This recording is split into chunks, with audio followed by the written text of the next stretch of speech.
So last month I was here on Smith's Row talking about how in the 1800s this was uptown.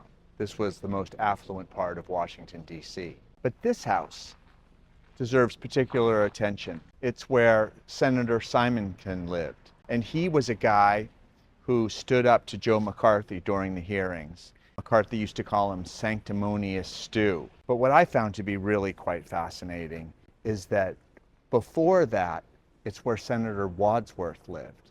Now, Senator Wadsworth is well known in American history because he's one of those few people who was a senator and then became a congressman. But what I think is particularly fascinating, and a lot of Georgetowners would either like or hate, depending on their experience, when he lived here in 1949, introduced the bill to Congress, making all architectural changes in Georgetown subject to the Fine Arts Committee.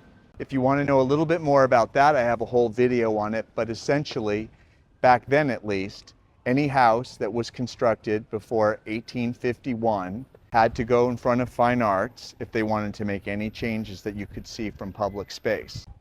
I think an interesting part is that his house, having been built before 1851, was certainly subject to it. So he did put his money where his mouth was.